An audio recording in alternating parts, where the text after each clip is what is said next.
Lord, hallelujah, and thank you, Jesus. Well, it's around that time right here on KAZ Radio where I have one of my most favorite shows, none other than Christian Networking Entrepreneurs with Pastor Teresa McCurry. How you doing, Pastor T? I'm doing wonderful, Apostle. How about yourself? Great, thanks. Thank you for having us. So, we're excited to be here on CNE, Christian Networking Entrepreneurs.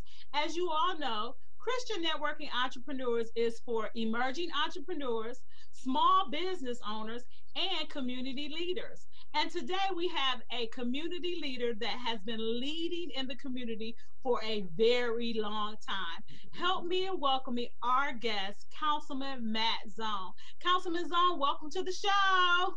Pastor T, it's my pleasure to be with you. It's always great to be in the presence of you. I always feel one step closer to God when I'm on you. I love it. I love it. So I'm excited to have you on as well. I know you've been busy and been doing a lot of things and doing a great work in our community. So we're just going to dive on in. So in the beginning, we always ask our guests to tell us a little bit about themselves, where they've been, their journey, what they've accomplished, what they've been exposed to. Now, we don't want the watered down PG version. We want to know all the right stuff that got you to where you are today. And then I'll ask you some questions in between. All right. I appreciate that.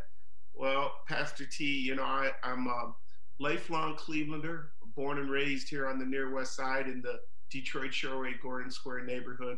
Second youngest of 9 children. Our parents grew us. We were raised in a large, loving family, and I have 5 sisters, and I'm one of 4 boys. Fortunately, a couple of my siblings have passed on, so has my mother and my father. But you know, they were real trailblazers in their own right, and they really wanted to empower their children when we were growing up, that we had to give back and get involved in the community. It wasn't something that was encouraged. It was almost something that was required. You know, mom wanted to make sure when you were a young person, you know, all my sisters, we did the whole active, you know, get involved in social clubs and Cub Scouts and Girl Scouts and Rotary clubs, staying busy at our school. And early on, you know, that foundational work, I think, really helped and led to a lot of great things that some of my siblings have gone on to do. You know, my parents grew up during the Depression, so woven into a household of 9 kids and parents, 11 people, frugality was really important. We didn't waste anything. My mom, if we had dinner and there was 1 pork chop left over and 5 green beans, those were frozen and they were put in the freezer for another meal. And so, you know, those types of little things that our parents did, I think, really helped the values that I embrace and hold dearly today. You know, I was only 11 when my father passed away. I want to just speak a little bit about my father because people might recognize his name. My dad is Michael J. Zone. He was an amazing individual. He was in college at John Carroll University at the time, just before World War II struck.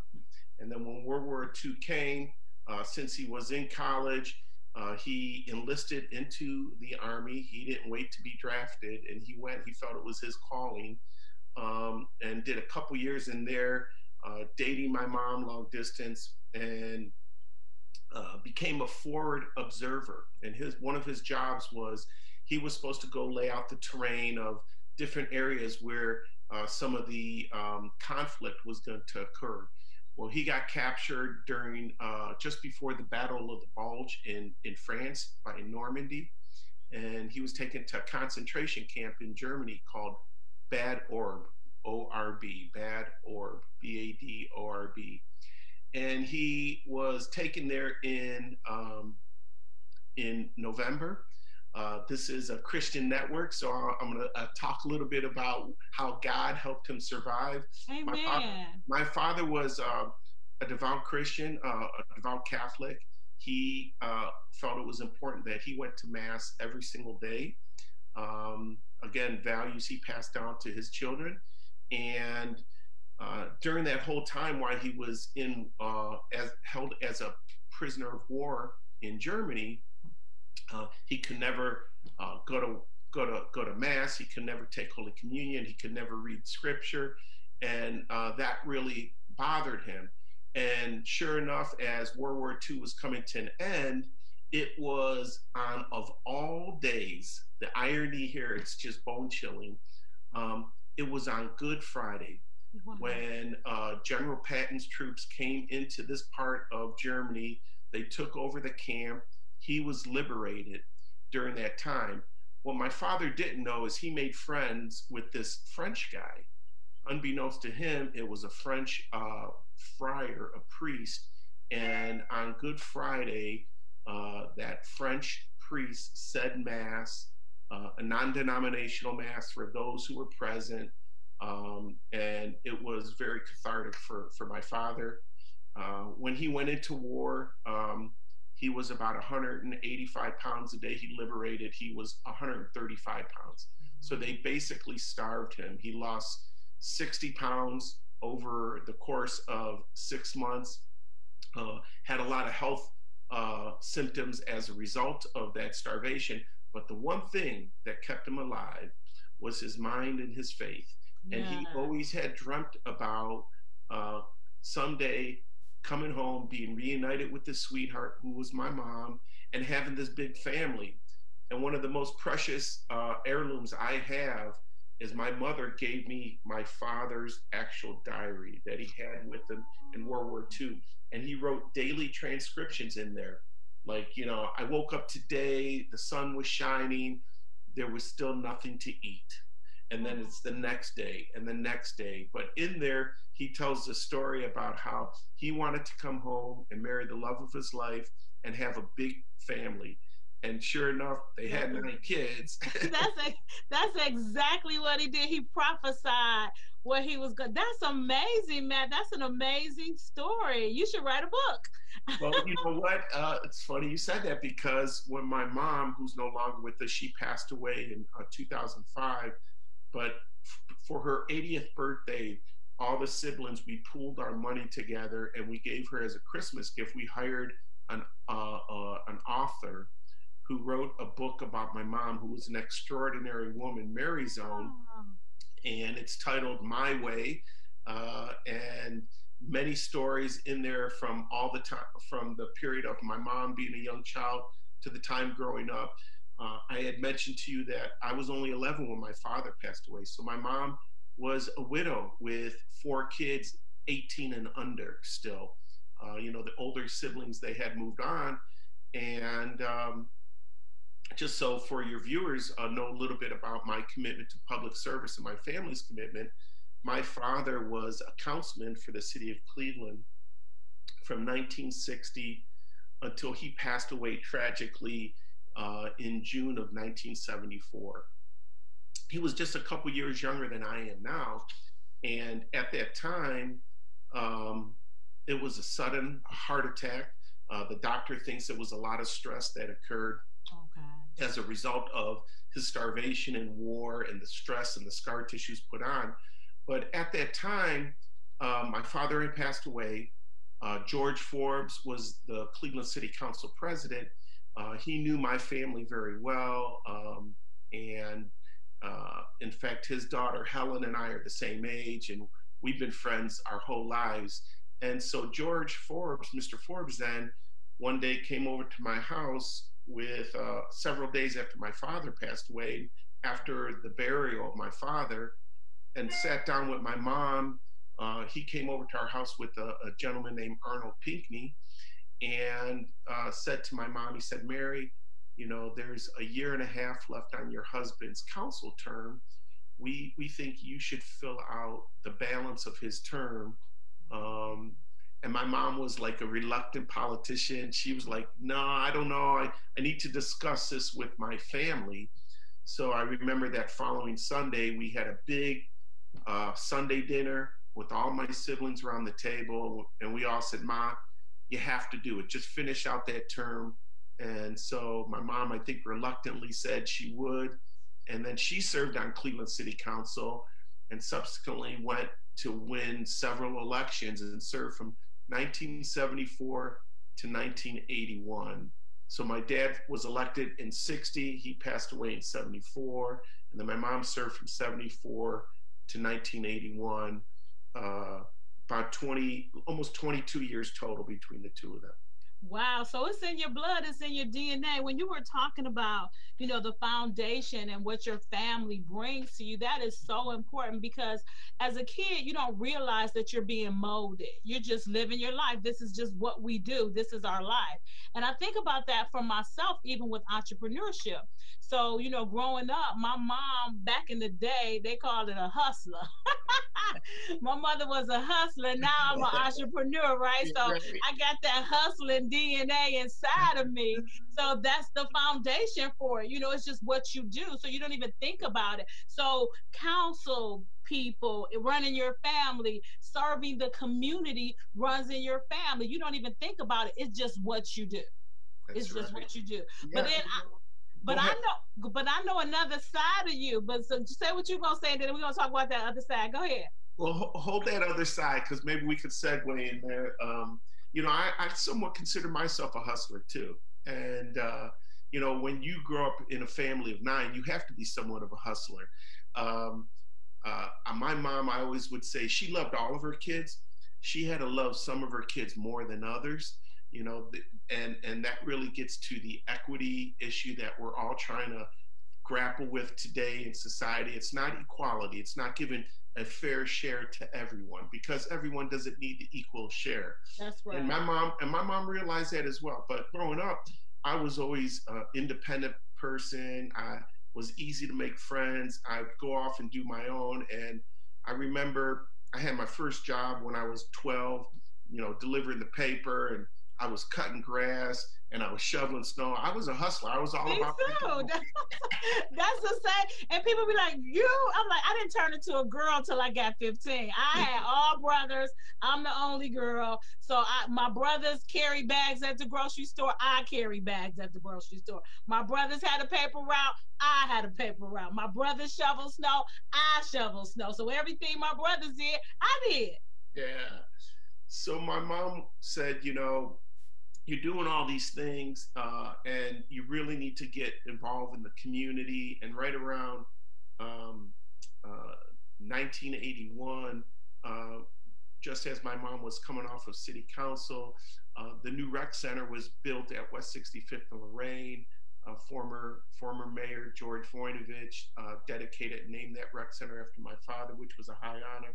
But then I started volunteering there as a youth counselor and working with kids, because I loved kids, and that morphed into a whole new different thing for me with working with youth and improvisation and dance and different things like that. So I've always considered Pastor T myself a hustler as well.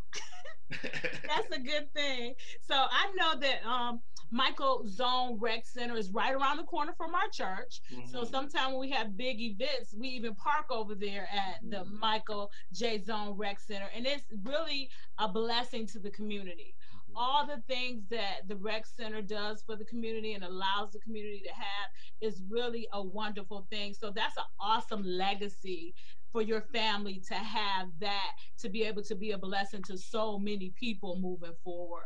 And then I know that you, as your youth counselor, was that when you started your B-Boy days? Let's talk about your B-Boy days, and then we'll get into our subject for today. Sure. Well, for those who are viewing this segment who aren't familiar with the rec center, it's on the southeast corner of West 65th and Lorraine, and Pastor T's church is on the southwest corner of West 65th and Lawn. So literally just one block north of the rec center is New Life Ministries, and you do amazing work in our community. We're so thankful for you and Apostle Greg. You do so much for our community.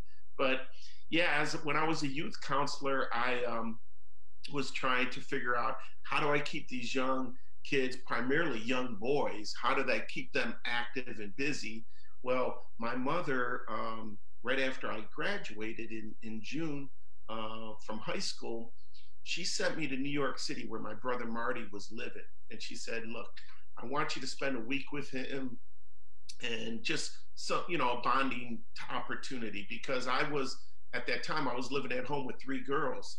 She's like, get away, get to New York, be with your older brother. And, here she's a widowed wife and wants me to bond with some family members. So I go to New York.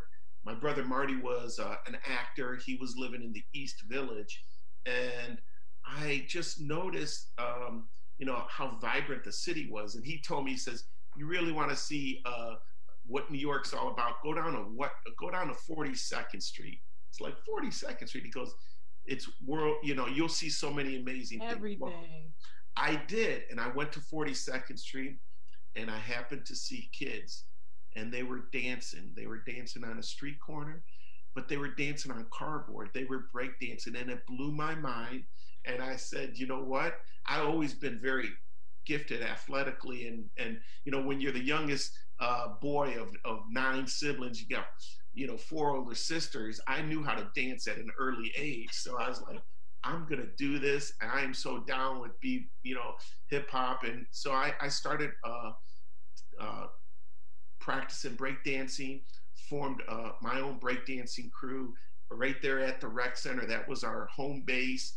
We did all our practicing there. And through my youth counseling, I was getting really deep into Cleveland's neighborhoods. Primarily, I was doing counseling at Lakeview Terrace and Riverview Terrace housing projects. And I met some young people there who were also interested in breakdancing. So I formed a regular session where 5 days a week, I had a room reserved for 2 hours at a time. I'd bring a big boom box. And we'd just put mixtapes in after mixtapes, and the kids would come there.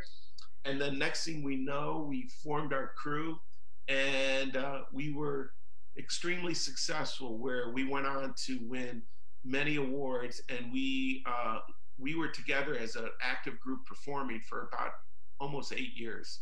And what was the name of your crew again? So our crew was called Project 5. Okay. And we landed on that name because the original foundation of the group was 5 B-boys, but we came across this great mixtape on this album, and it was the name of the group that was performing was called Project 5. I was like, well, there's 5 of us, and we love dancing to this track, so we named our crew Project 5 as a result. That's so fun. It's so cool. I love to hear that story because it reminds me, I said, Matt Zone was a B-boy and I was a lady rapper back in the day. So that's awesome. Awesome, fascinating story. So let's get into our topics for today. I'm not super sure if you are still the president of the National League of Cities. Are you still the president?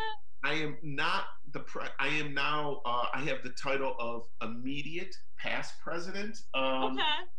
Oh, look, I'll hold up my little, I have that card right there. So when did you stop being the president? So I became, my term ended in December 31st of 2018. So for all of 19, and the way our organization is structured, so I'll just tell your listeners a little bit about the National League. Yeah, tell them what it is and all of that kind of stuff. Yeah. Sure. So it is the chamber organization that represents local government elected leaders. So every mayor and council member in the United States is a member of this association. There's approximately 120,000 mayors and council members in the United States.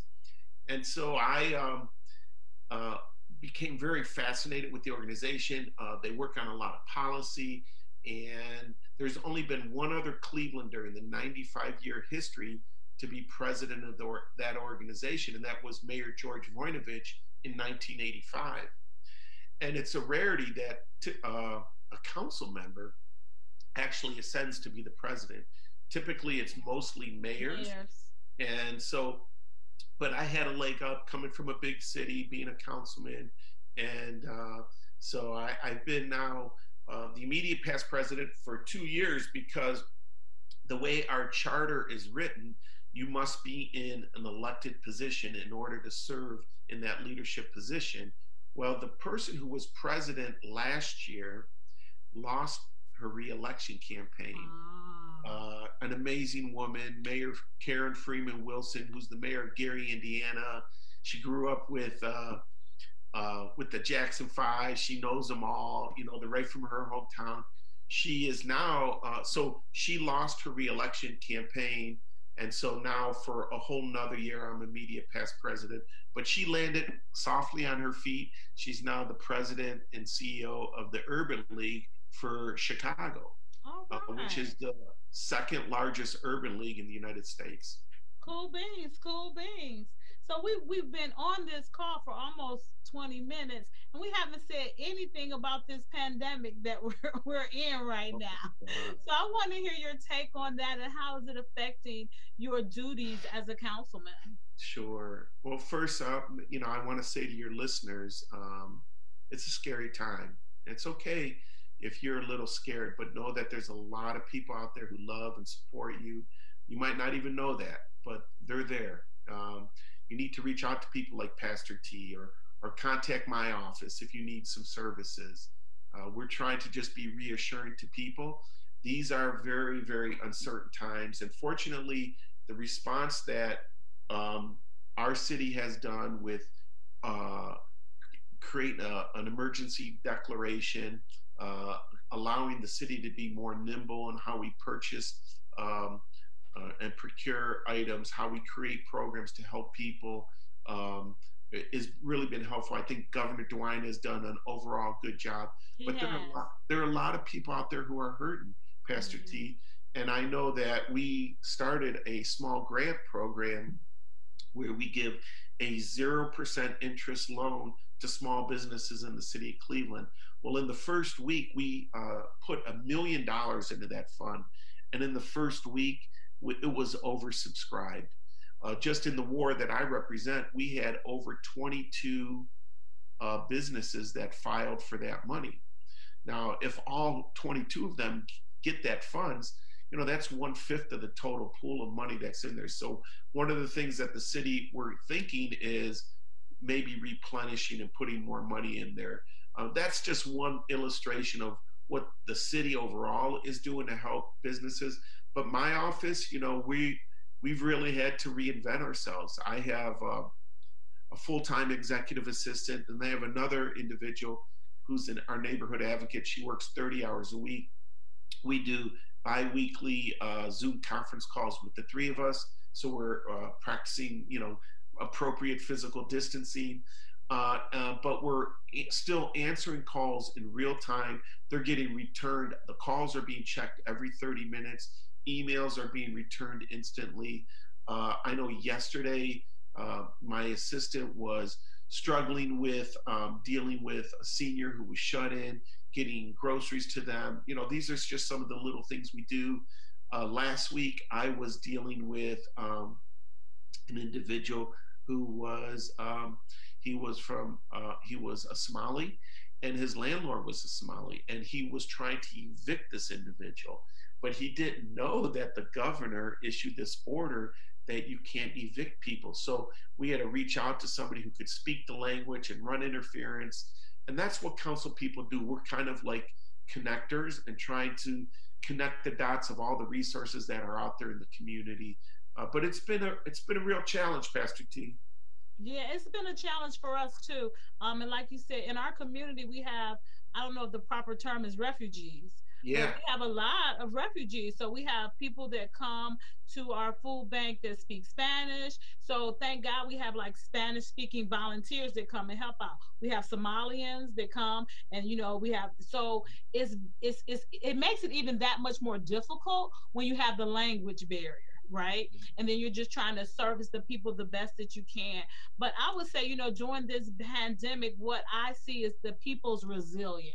Right. People are totally resilient. And like you say, reinventing yourself, making it happen. Even this show, we normally go into the studio. We have to do it via Zoom. Christian Networking Entrepreneurs is a networking organization. It's an outreach of New Beginnings Ministries, but we normally meet and network and shake hands and pass out business cards. So we got to think of how we're going to reinvent this whole process so we don't have to stop.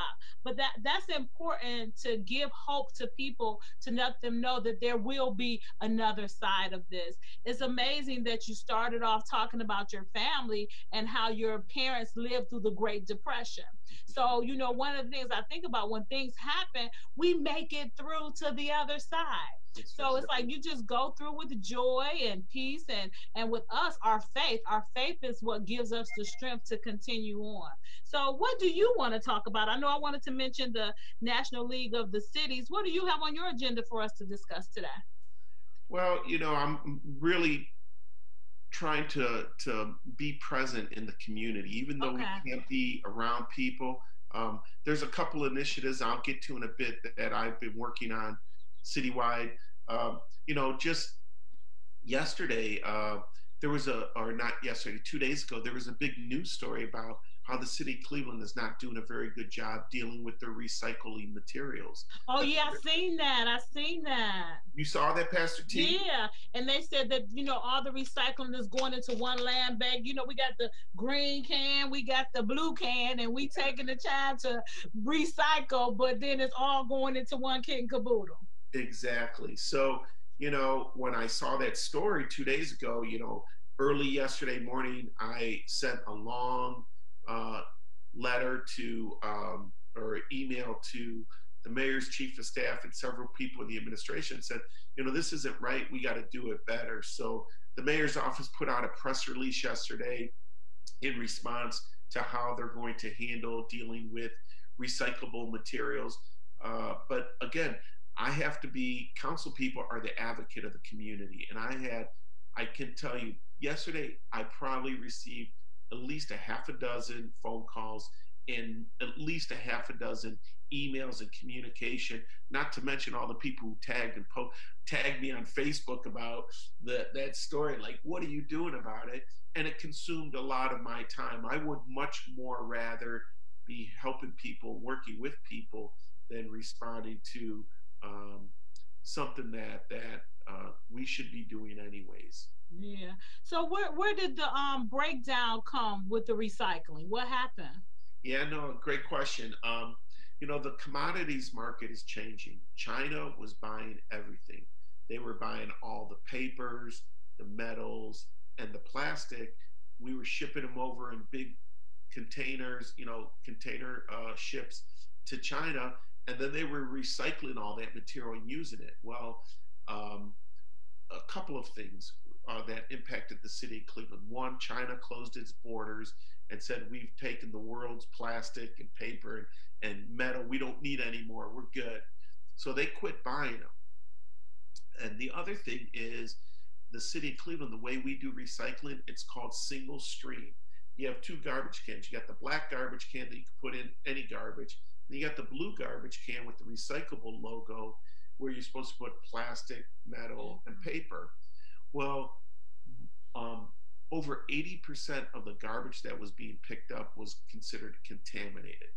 For example, like a pizza box. People think, oh, it's paper, right? It should get recycled. Well, no, that grease seeps in. All of that stuff goes in there. Pizza boxes are not recyclable. And so now it contaminates it. And when you pour other stuff in there, you know, when they're picking up the recyclable material, sometimes you could have paint cans in with paint. Well, that now just contaminates all the other products in there. So as a city, again, we were doing a poor job. Citizens were doing a poor job of recycling. And we need to do better, not only as a city, but we need to do better as a community and make sure that we're following the proper guidelines. I'm hopeful and optimistic that the recycling program will come back. Right now, we're collecting everyone's waste and we're still taking it. So that's not a problem. But but the recycling is a big issue. Yeah, so even with that, I didn't know that. So, I think that the community probably needs to be more educated on how to recycle.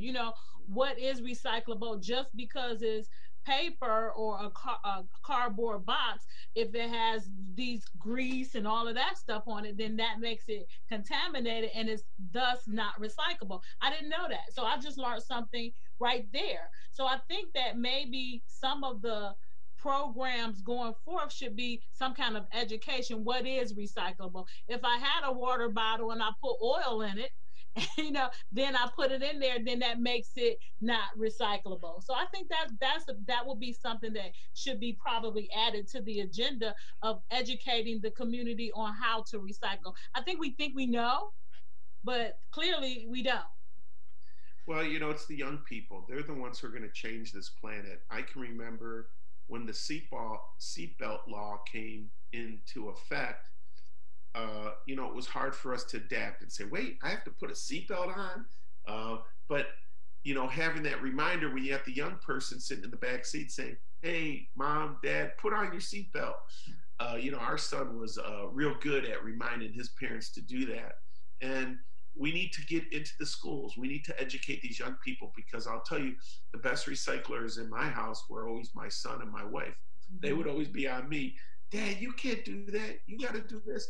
And so now, as funding and resources have been diminished in our school system, I don't know if that's part of the curriculum and education.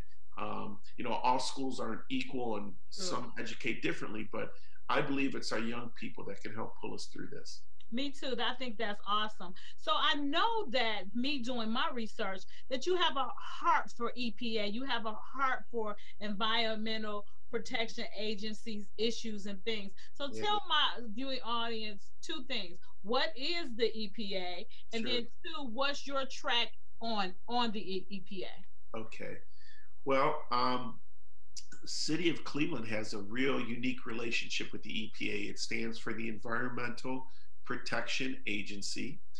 And I will give credit to two men for the creation of the EPA. One, Carl Stokes. When he was mayor of our city, he was fed up that we had a river that was dead, that people were pouring gasoline and oil and garbage in it, and we had a lake that was in the process of dying, where people didn't want to go swimming in there. I mean, the lake literally was dying. You couldn't fish in it. You couldn't eat the fish out of it. I mean, at the time when he was mayor, his older brother had just got elected to Congress, Louis Stokes.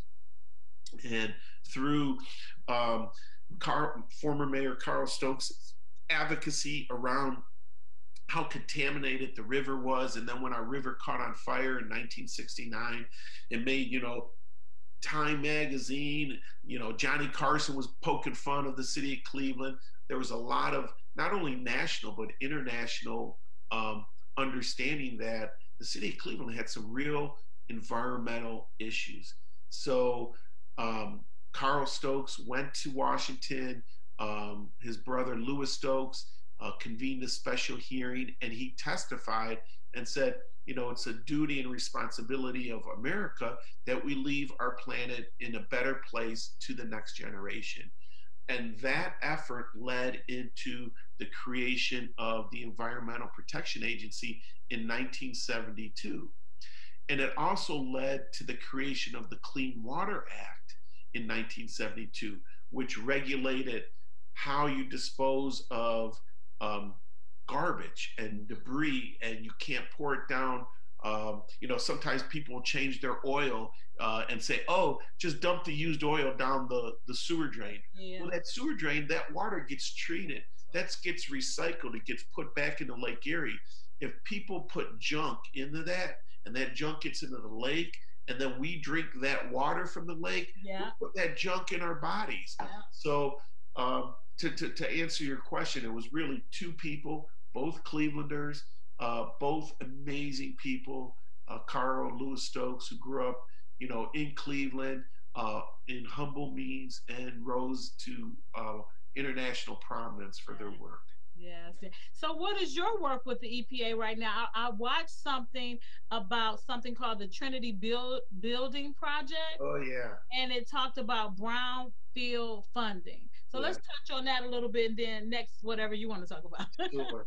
Well, I think I need to share with your viewers my why I became so in love with environmental issues. Again, I told you, I grew up in a big house. I mean, in our backyard, we had a peach tree, we had a cherry tree. I can remember my father, he'd bring home fish from the market. He cut off the tails, he cut off the heads, and he would bury them around his trees. I'm like, Dad, what are you doing that for? He goes, these are nutrients. It's going to make that tree, And so we compost, we saved, we did a lot of that stuff. So I was really in tune at an early age with nature.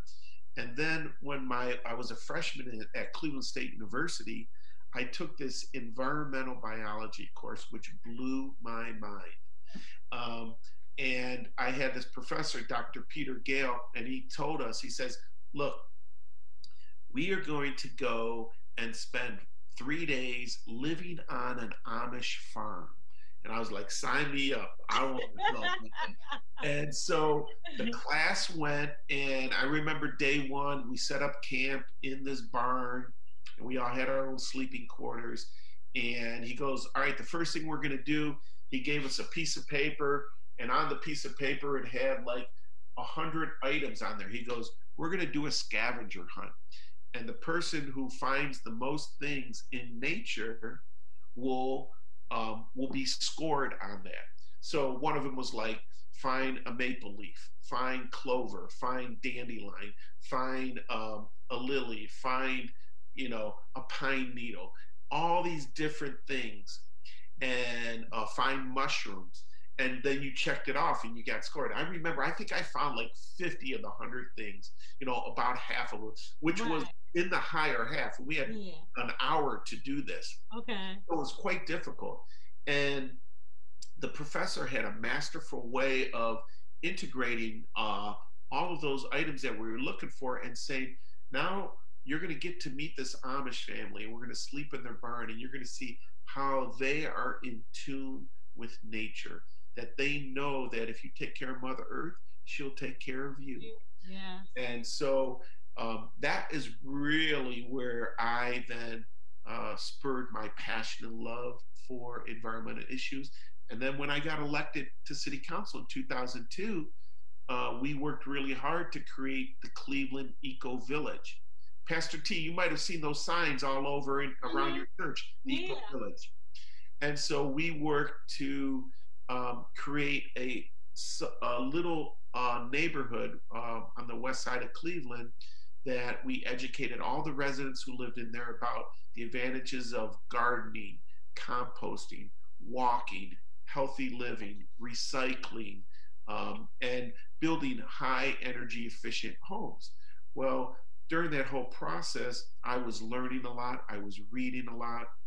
And then when I got active with the National League of Cities, they asked me, and they knew my history and background. They said, Councilman, we need somebody who can testify in front of Congress around the reauthorization of the Brownsfield program. Mm-hmm. Brownsfield program is a federally funded program that gives municipal governments millions of dollars to clean up old contaminated sites.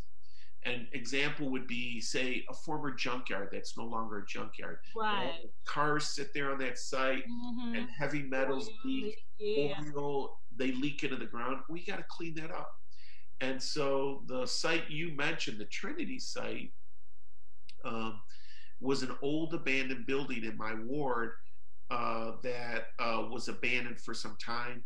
People were breaking into that building, and what was initially became a safety matter because people were breaking into it, we took it over, later evolved into an environmental issue. Okay. And I'll share that story.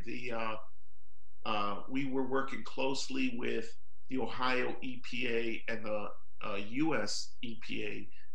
Each state has their own division of the Environmental Protection Agency, and then you have the federal government, which has one.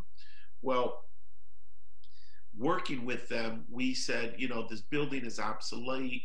It's falling down. We want to demolish it. And the EPA said, all right, go ahead. It's the right thing to do. They gave us their approval. And we took down the building, and we wanted to just make the land available for a new development at some point in the future. Well, the EPA came in, followed up, did some testing in the ground. They do what's called core sampling. They determined that there was arsenic on site. And then the EPA said to the city of Cleveland, they sent us a letter and said, you must remediate this and clean it up.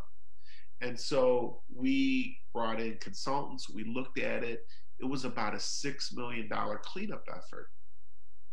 When I went to Congress, I based my whole testimony around the city. We're doing the right thing. We're trying to remediate a safety matter. We determined it became an environmental matter. And now you want to sue us? We didn't cause the issue. Right. And so the EPA, after my testimony, realized that we were doing a good thing. So they indemnified the city, which means hold the city harmless, that we weren't liable for that. But also they said, we will work with you and use our Attorney General's office to go after the original polluter of that site and make them pay for the cleanup. It was an old former aluminum factory, which made aluminum, which is a highly toxic material. And we were able to get a grant from the EPA. And today, that Trinity site, you might have seen it, Pastor T, it's the new dog kennel. Yeah, I went there. We had a tour. I went to NLDP, Neighborhood Leadership Development Program, and we had a tour, and we went there, and it's an amazing facility now. Amazing facility. So my last question, then we're going to go with your question. You're the Councilman of Ward 15, correct? Yes, ma'am. So what all does that encompass? What all does that encompass? So the ward primarily goes from Lake Erie to I-90. And my border begins at the mouth of the Cuyahoga River, where a place is called Whiskey Island. So that's right where Ward 15 begins. And I go all along the lakefront west to the city of Lakewood. So I have the whole west side of Cleveland's waterfront. When you get north of the Shoreway, it's primarily West 50th to West 117th, everything north of I-90. All right. So that's Cadell, Edgewater, Detroit Shoreway. Currently, yes. I'm on a steering committee, and we're talking about merging those communities, right? And I think that it's an awesome idea, but what is your take on merging those three communities to have one CDC? Yeah. Well, you know, funding is the biggest obstacle. Most local development corporations receive their funding from two sources, the federal government and then the city of Cleveland. My first year on city council, Pastor T, the city received about $40 million that could be distributed into communities to do good things. And primarily the majority of that money went to local development corporations. This past year, it was only $23 million. So it's nearly been cut in half. And organizations need to think about how can they collaborate, how can they work harder and be more efficient with shrinking resources. The funding community and foundations are looking for organizations that are willing to collaborate with multiple neighborhoods. I'm actually in favor of the merger. I think it's a brilliant and smart thing to do because the majority of CDCs that are standalone by themselves, they can't generate the necessary revenue. And over time, they're going to either close or not be able to deliver a high quality level of service that the community really deserves. Yeah. Well, thank you for your take on that. So now, what do you want to talk about? Well, I'll share with you, there are three major policy initiatives that I've been working on that I'd really love to see to educate your viewers on the work that we're doing. One involves So I'm working on a safe leave policy. I'll tell Safe you. leave? You said safe leave? Safe leave. Oh, okay. I'm working, and so the safe leave policy, I've been working on this for almost a year now. It would be a law in the city of Cleveland that would protect victims of domestic violence, sexual abuse, or sexual assault, that they would have a job protected status. So we have 8,000 employees in the city of Cleveland. And, you know, being a pastor, you Super T, you probably hear this all the time from your parishioners. You know, you're counseling them, you're giving them advice, they're in a bad situation. You could tell they're battered or they're abused, and they don't want to share that information. Um, Same goes when they work. They don't want to share it with their boss. Often they will miss appointments to go see a doctor or go to a court hearing if they want to get it like a temporary protection order, or to go see a psychologist, you know, if they don't need to go see somebody because of their abuse. They won't go and do that for fear of thinking they might get fired from their job. What a safe leave policy does, it protects a job protected classification and status, that you will be protected and can't be fired from your job if you go to one of these sanctioned appointments. There's a protocol. You have to let your HR person know, but it gives a reassurance to that victim, who the last thing they need to think about when they're struggling, you know, they got 2 kids at home and you're with an abusive spouse. The last thing they want to do is risk losing their job. Now they have no income, so they can't move out or they can't start a new life. So we're creating a safe leave policy. I've been working with the Domestic Violence and Child Advocacy Center, the Cleveland Rape Crisis Center, and the Cleveland Legal Aid Society are helping me with the research. We're going to introduce this legislation probably in the next month or two. It's supported by the mayor's office. I have many of my council colleagues who are supportive of it. My hope is by the end of this year, we will have passed this legislation. So come January 1 of next year, it becomes law that all these employees are protected. So my question is that like it wouldn't fall under FMLA? So FMLA would not encompass that, or is it like in adjacent or in collaboration with FMLA? It's very similar to FMLA. FMLA explicitly does not call out that if you are a victim of, there's a criteria, but that if you're a victim, say, of domestic violence, and what we're trying to do is give reassurance, because so many of these victims, the vast majority of them, they're underneath the radar. They don't share their information. There was a national organization that did a study that's affiliated with the Domestic Violence Center that said, on average, about 137 hours are individuals who are going through either lose because they've used up their sick time or their vacation time. And so what we want to do is tell somebody, look, you can use your sick, you can use your vacation, but if you want to just leave, a safe leave, you can come back and you'll have your job. And so that's what we're trying to create. That's awesome. I think that's awesome, and it's much needed because, you know, people that experience domestic violence, sex trafficking, or whatever, you know, experience trauma. So with that trauma, you know, yes, the bruises could probably heal, but mentally, I still have that trauma. So I can come to work, but mentally, I'm not there. So I'm no good to anybody anyway. So I think the safe leave policy is a wonderful thing to incorporate in what's everything else that's going on.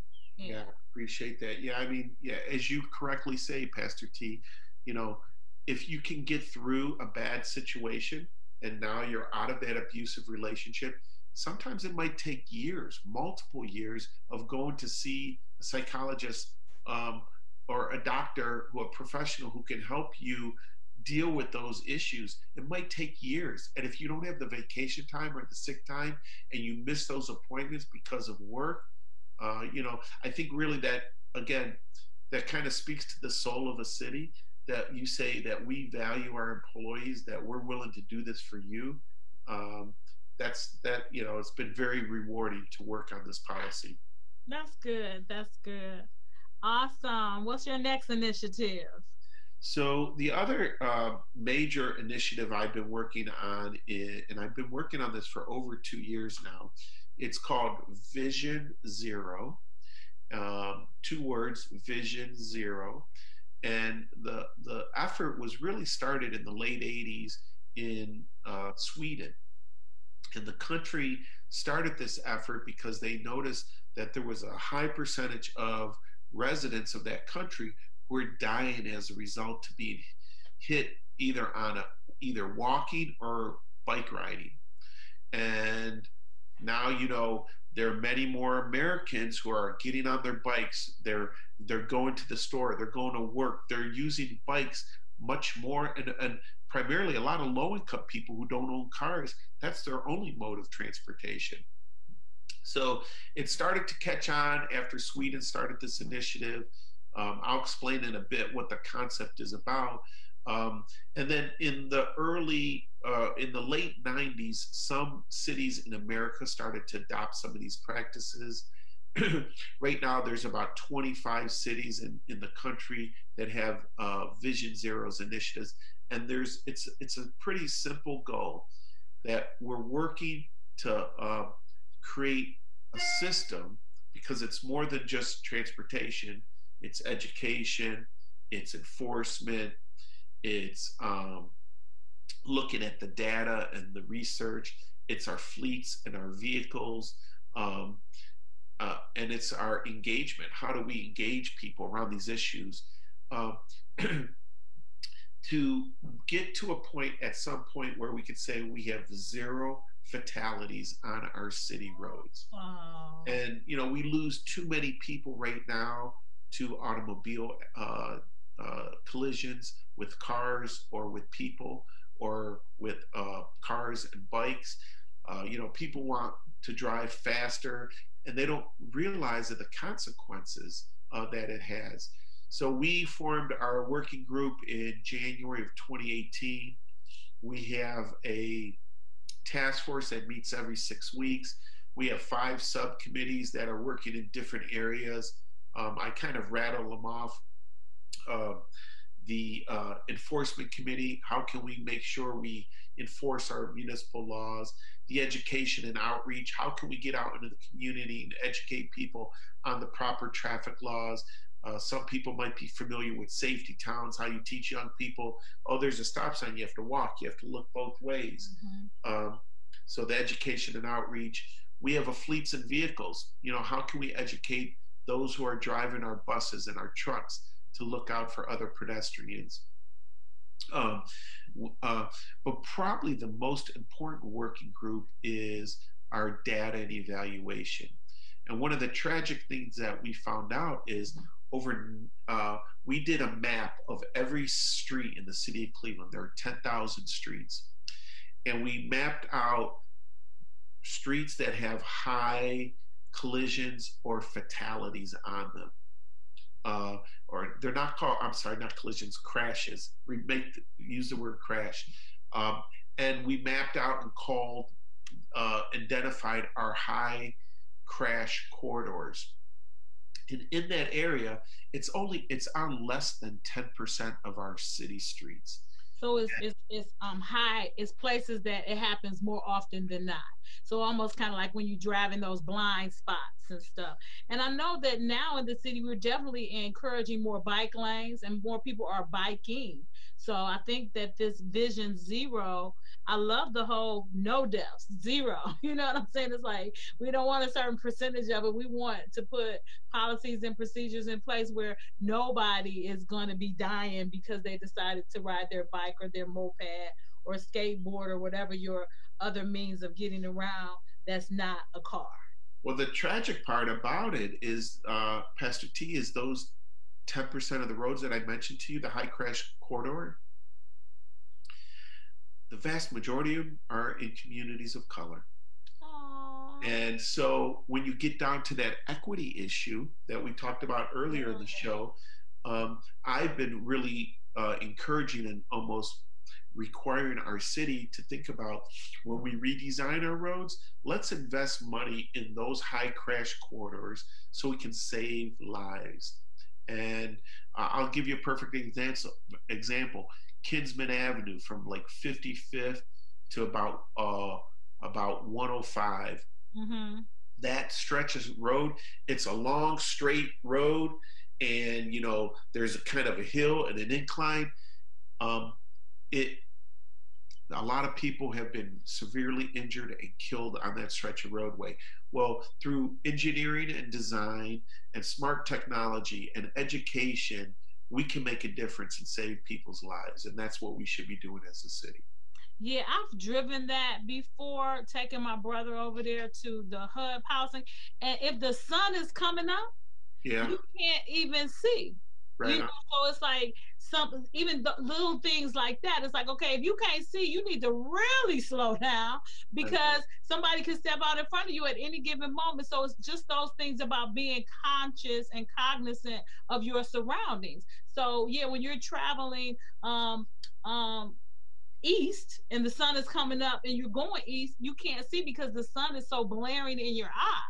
Yeah. Those little things are different things to think about. This has been amazing, and we got like 5 more minutes. So let's get your last initiative. I really enjoyed our conversation. You will have to come back and be a guest again, because I definitely want to talk about the equity, right? Because to me, that's something that I think a lot of people don't understand. We could do a whole 30 minutes on equity alone. But what's your last initiative for the last 5 minutes? All right. And it speaks to the equity component. Okay, awesome. I've seen in the neighborhood that I represent, around your congregation, your parish, your church, that the neighborhood's starting to change.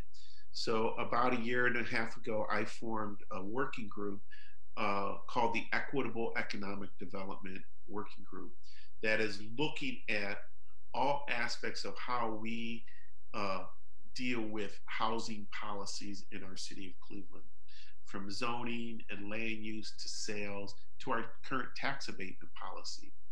And we hired a consultant. They made a recommendation. City Council is getting ready to move and change our policy around tax abatement. There are some neighborhoods in our city that the neighborhoods are starting to gentrify. And so do those neighborhoods or do those census tracts really need abatement anymore? Probably not. Or maybe it's a different form of abatement. How can we use this program to generate revenue that supports low-income housing? So we've been working on that again for, oh my gosh, a couple of years now. We're getting ready to roll out a policy, and I'm, really thankful that that the city is on board with it. I've been the main driver on the council side, but then we have strong support from Councilman Carrie McCormick, Councilwoman Phyllis Cleveland, Councilman Tony Brancatelli. So we're going to come up with some policy, and hopefully by the end of this year redo our tax abatement policy and some of our other land use policies that really will make sure that we look through an equity lens when we do housing, because the best neighborhoods in the world are mixed income communities, and that's what we're striving and working towards. Yeah, and I love the whole thought of mixed income community, because when you have people that are in mixed income communities, it helps primarily the children. I can see, yes, my mom is here and she's a single mom, and there's 3 of us and what have you. But if I can look across the street and my neighbor's dad is a doctor, and down the street, and my neighbor's mom is a nurse. And then that just creates something in me that I wouldn't see if we were all in the projects, if we were all not working, and so I think that's a wonderful initiative. That's called the Equitable Economic Development. Yeah, Equitable Economic Development Task Force. I love that. That's amazing. And I will tell you that Jenny Spencer is a part of our task force as the managing director, Detroit Shore. She's been very heavily involved. So we have CDC directors, community development directors, council people, people from housing organizations like Cleveland Housing Network, CMHA, Eating Corporation. So people who are doing good work to help people and give them a good roof over their head. That's awesome. Well, Councilman Matt Zone, I just want to say thank you, and you are doing a fabulous job. With this last 2 minutes that we have, is there a call to action? You want to give out your contact information if anybody wants to contact you? The 2 minutes is yours. It's your 2 minutes. Great. So 2 things, and I'm going to lead not with myself. It's about the community. We really need help at the Greater Cleveland Food Bank. I want those who are watching right now, if you're listening to me, I want you to call if you can volunteer or donate items. The Greater Cleveland Food Bank's phone number is 216-738-2265. 216-738-2265. Call the Greater Cleveland Food Bank, sign up. Even if you can't give, you can volunteer. Go down there. They're giving so much food away. There's so many people right now who are hurting. I was talking with the director of the food bank earlier in the week. She says, Matt, we have people who have never received our services ever who are coming here now. They have a family of 5. You know, mom's not working, dad's not working. The stipend from the federal government is just not cutting it. They're not getting workers' comp.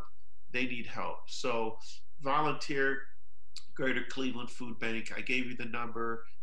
Wonderful organization, feeding a lot of people. What other people don't realize is also the food bank supplies food to a lot of churches and outreach ministries that give food out to people. And so they really need help there. Lastly is my phone number at my ward office is 216-664-4235. If anyone wants to contact me or reach me, even if you don't live in my ward, I have very talented staff. We're ready to help you and reach out. I'm so thankful that I have Pastor T in Ward 15 and on my board, because I always light up when I see you, and you're just so wonderful, and we're so thankful for having you.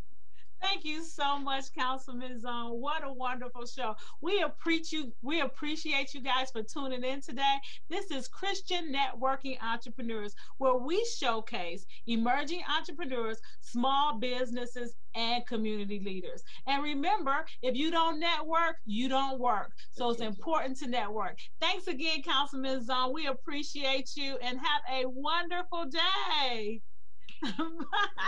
Bye.